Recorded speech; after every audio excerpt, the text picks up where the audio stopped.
video, we're going to show you how to properly adjust the length of your CO2 cap for your 12 gram cartridge. Now you have this adjustable CO2 cap, that you can adjust accordingly, depending on what kind of CO2 cartridge you're using. Some vary in length a little bit, anywhere from 10 thousandths to 30 thousandths difference in length. They can vary.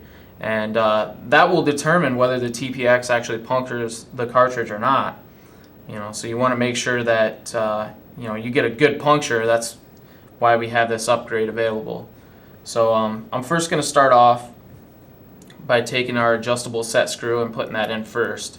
You can see that there's a difference between these set screws. It's kind of hard to tell. I'll just lay it back there. One has like a little nub on the end, and that's your locking set screw, and then this is your adjustable set screw for the CO2 cap.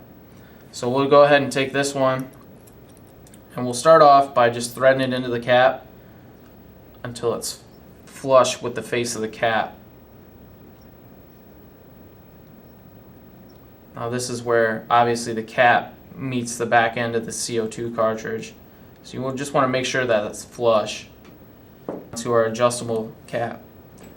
Now, just for safety reasons, you want to make sure that when you're adjusting your CO2 cap that you put a barrel blocking device on there.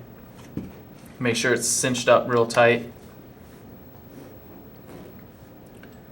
And then we have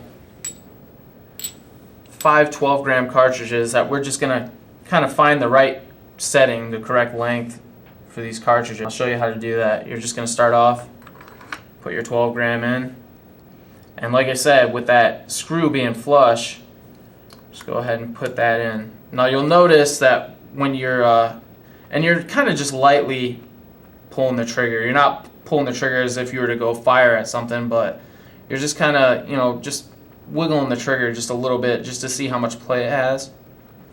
And you can see there's a lot of play. I can't even puncture this cartridge just by pulling the trigger. You can see how much play there is. That's just because the adjustable cap is all the way backed off, so there's a lot of play in between the puncture valve assembly and the cartridge. From there, you'll just want to take your 3/16 Allen wrench and just kind of adjust it in. And I adjust it as I'm kind of playing with the trigger a little bit, and you can feel that it starts to snug the trigger a little bit. You're not, like I said, you're not pulling the trigger to get it to puncture. You're just kind of feathering the trigger a little bit. And you can see the play just kind of disappears to where it almost, doesn't want to move at all. And that right there is telling you that your CO2 cartridge, it's butted up against the front of your puncture valve assembly. So if you were to pull the trigger really hard here, you can see there's a little bit of play, but if you were to pull it really hard, it'll puncture that cartridge. Now you don't want to do that because we're just trying to get it adjusted correctly for that particular cartridge that you're using. So what we're going to do is we're just going to, right there you have that little bit of play, and we're going to back it off about 1/4 of a turn. And you'll have a little bit of play. And then from there we'll just we'll take our cap back off, set that cartridge off to the side, and we'll go on to the next cartridge. And if your set screw is not adjusted right and you were to put that cap on and you had to push really hard to turn it in, you could get a pre-puncture, and that's going to indicate that you have that set screw put in a little too far. So we'll just go ahead and that one fits just fine.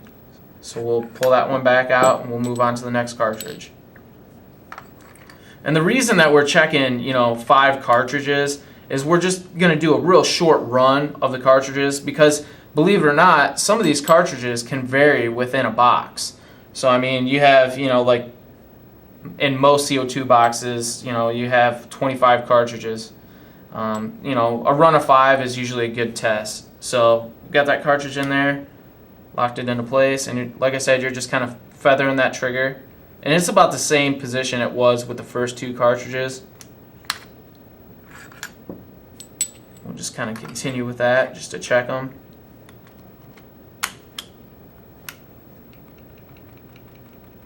the same. Down to our last one here. And it's also, that one's a little bit sloppier, and that's going to indicate that that particular cartridge is just a little bit shorter than the rest. So there's a little bit more play with that one, and it's okay.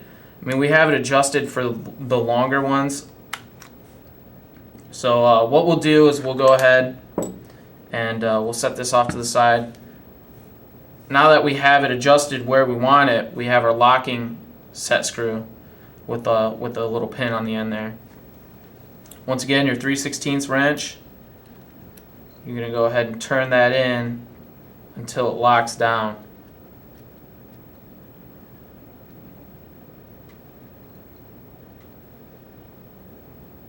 And then once you feel it touch on the top of that screw, just kind of give it a little crank.